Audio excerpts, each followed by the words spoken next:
ఈ వీడియోలో మన పూర్వీకుల కాలం నాటి నుంచి ప్రిపేర్ చేసుకుంటున్న రాగి అంబలిని ఎలా చేసుకోవాలో చూపిపోతున్నానండి. నేను చేసే ఈ మెథడ్ లో ఒక్కసారి ట్రై చేసి చూడండి. ఒక్క గ్లాస్ తాగేసి ఆపుకోలేరనమాట. 2-3 గ్లాసులు ఇట్టే తాగేస్తారు. అలాగే ఈ రాగి అంబలిని మనం పొద్దునే తాగడం వల్ల మన బాడీకి కావాల్సిన ఐరన్, కాల్షియం లాంటివన్నీ కూడా లభిస్తాయి. అలాగే పొట్టకి చలవ చేస్తుంది. నేను చూపించే ఈ రాగి అంబలి అయితే జాతరలకి ప్రిపేర్ చేసుకుంటాం కదా, ఆ స్టైల్లో చూపిపోతున్నాను. ఫస్ట్ అయితే బౌల్లోకి 1 కప్పు వరకు రాగి పిండిని తీసుకోవాలి. నేనైతే ఈ సైజులో ఉన్న కప్పుతో కొలిచి తీసుకుంటున్నానండి.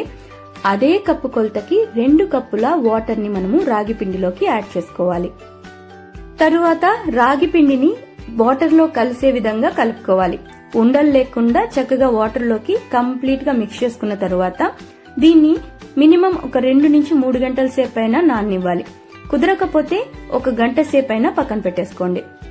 తరువాత మనం ఏ కప్పుతో అయితే రాగి పిండి కొలిచి తీసుకున్నామో అదే కప్పు కొలతకి 1.5 కప్పు వరకు పచ్చి బియ్యాన్ని తీసుకోవాలి. నేను ఇక్కడ రేషన్ బియ్యం తీసుకుంటున్నానండి. ఈ రైస్ ని మినిమం ఒక 2-3 సార్లు కడిగిన తరువాత వాటర్ అంతా వంచేసి పక్కన పెట్టుకోవాలి.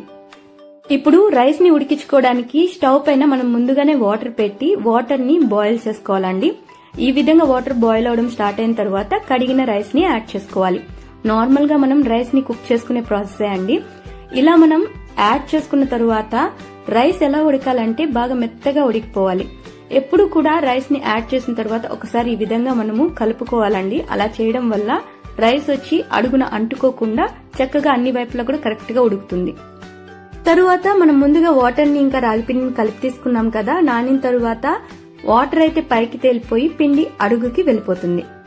ఇలా పైకి తేలిన వాటర్ ని మీరు కావాలంటే సపరేట్ బౌల్లోకి వంచి తీసుకున్నట్లయితే మరుసటి రోజు మనం అంబలి చేసుకునేటప్పుడు ఆ వాటర్ లోకి పిండిని వేసి కలిపి నానబెట్టినట్టయితే పిండి చక్కగా పులుస్తుంది. దానివల్ల మన బాడీకి కావాల్సిన ప్రోబయోటిక్స్ అన్ని కూడా లభిస్తాయి. అలా వద్దనుకుంటే వాటర్ ని ఈ విధంగా రాగి పిండిలోకి కలిపేసి తీసుకోవాలి. ఇప్పుడు మనం ముందుగా ఉడికించుకుంటున్న రైస్ అయితే బాగా చక్కగా ఉడికిపోయిందండి. ఈ రైస్ ఎలా ఉడకాలంటే నార్మల్ గా సంగటి వాటికి రైస్ ని మనం మెత్తగా ఉడికించుకుంటాం కదా, అలా ఉడికించుకోవాలి. ఇలా ఉడికిన రైస్ ని గరిటెతో ఇలా తిప్పుకుంటూ మెత్తగా అయ్యే విధంగా చేసుకోవాలి. ఇప్పుడు మనం ముందుగా రాగి పిండిని కలిపెట్టుకున్నాం కదండి, దాన్ని రైస్ లోకి యాడ్ చేసుకోవాలి. ఈ రెండింటిని కూడా కలిసే విధంగా పప్పు ఎనిపే కర్రతో అయినా లేదా సంగటి కలిపే కర్ర ఉంటుంది కదా, దాంతో చక్కగా కలిసే విధంగా మిక్స్ చేసుకుంటూ రాగి పిండిని కాస్త యాడ్ చేసుకున్న తరువాత చక్కగా రైస్ లో కలుపుకొని మిగిలిన దాన్ని ఇదంతా కలిసిన తరువాత కాస్త చిక్కబడుతుంది కదా, అప్పుడు యాడ్ చేసుకోవాలి. ఇలా యాడ్ చేసుకున్న తరువాత ఇదంతా కూడా కలిసే విధంగా బాగా మిక్స్ చేసుకుంటూ ఒక 4 నిమిషాలు మీడియం ఫ్లేమ్ నుంచి లో ఫ్లేమ్ కి టర్న్ చేసుకుని మాడిపోకుండా కలుపుకోవాలి. ఈ అంబల్ని అమ్మవారికి కానీ లేదా జాతర టైంలో ప్రిపేర్ చేసుకునేటట్టుంటే మా అమ్మ నాకు చెప్పే ఒక మాట మీకు చెప్పాలనుకుంటున్నానండి.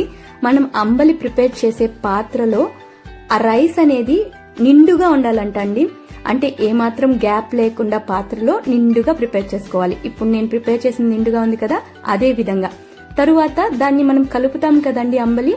ఆ అంబలి అయితే మనం అమ్మవారికి తీసుకునేటప్పుడు నిండు కుండలాగా మనం దాన్ని ఫిల్ చేసి తీసుకెళ్లాలంట. ఇప్పుడు 4 నిమిషాలు ఉడికిన తరువాత స్టవ్ ని ఆఫ్ చేసేసి రైస్ పైనంతా కూడా ఈ విధంగా వాటర్ తో ట్యాప్ చేసుకోవాలి. దీన్ని నైట్ అంతా కూడా మూత పెట్టి పక్కన పెట్టుకోవాలండి. పొద్దున్నే చూపిస్తున్నాను చూడండి, ఈ విధంగా రెడీ అవుతుంది. దీన్ని ఒకసారి గట్టి సహాయంతో చక్కగా కలిసే విధంగా మిక్స్ చేసుకోవాలి.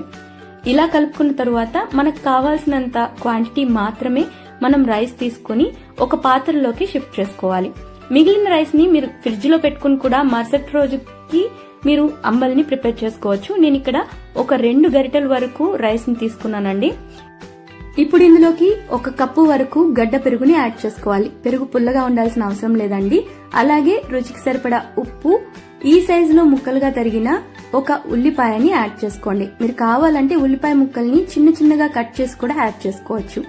అలాగే వాటర్ ని యాడ్ చేసుకున్న తరువాత అంబలిని మనము చేత్తోనే చక్కగా రైస్ అంతా కూడా మెత్తగా అయిపోయే విధంగా కలుపుకోవాలి. ఈ విధంగా ఉల్లిపాయల్ని కూడా నలుపుకుంటూ రైస్ లో కలిసే విధంగా చక్కగా ఇదంతా కూడా కలుపుకోవాలండి. ఇలా కలుపుకున్న తరువాత చూడండి, మనం యాడ్ చేసుకునే వాటర్ క్వాంటిటీ ఎంత ఉండాలంటే అంబలి లిక్విడ్ గా తయారవ్వాలి. ఇప్పుడు ఇందులోకి చిన్న చిన్న ముక్కలుగా అంటే రౌండ్ గా తరిగిన 1 సగం పచ్చిమిర్చి, అలాగే 2 ముక్కలుగా తరిగిన ఒక చిన్న ఉల్లిపాయను యాడ్ చేసుకుని ఇందులోకి తరిగిన కొత్తిమీర రెమ్మల్ని కూడా యాడ్ చేసుకున్న తరువాత చక్కగా ఇవన్నీ కూడా కలిసే విధంగా మిక్స్ చేసుకోవాలి. కొత్తిమీర అనేది ఇక్కడ ఆప్షనల్ అండి, యాడ్ చేసుకున్నట్లయితే టేస్ట్ బాగుంటుంది. ఇలా కలుపుకున్న అంబలి యొక్క కన్సిస్టెన్సీ చూడండి, ఈ విధంగా ఉండాలి. ఈ విధంగా రెడీ చేసుకున్న అంబలిని మీరు ఒక్కసారి టేస్ట్ చేసినట్లయితే గంగ జాతర రోజు ఎన్నో ప్రసాదాలున్నా కూడా అంబలిని మెయిన్ గా ఎందుకు పెడతారో అర్థమవుతుందండి. మీరు తాగే కొద్దికి ఇంకా ఇంకా తాగాలి అనిపిస్తుందే కానీ ఆపలేరన్నమాట. ఈ అంబలికి కాంబినేషన్ గా ఏదైనా తినాలంటే పచ్చిమిర్చి లేదా ఉల్లిపాయని కొరుక్కుని తింటే చాలా బాగుంటుందండి. ఇవేది కాకపోయినా నిమ్మకాయ ఊరగాయతో దీన్ని తాగినట్లయితే చాలా బాగుంటుంది. ఆ నిమ్మకాయ ఊరగాయ రెసిపీ కూడా మన ఛానల్లో షేర్ చేస్తున్నానండి. మీరింతవరకు చూడనట్లయితే లింక్ డిస్క్రిప్షన్ బాక్స్ లో పెడుతున్నాను, చూసేసేయండి. ఈ వీడియో కనుక మీకు నచ్చినట్లయితే లైక్, షేర్ ఇంకా కామెంట్ చేసేయండి. ఇంకా సబ్స్క్రైబ్ చేసుకోలేదా? అయితే సబ్స్క్రైబ్ కూడా చేసేసుకోండి.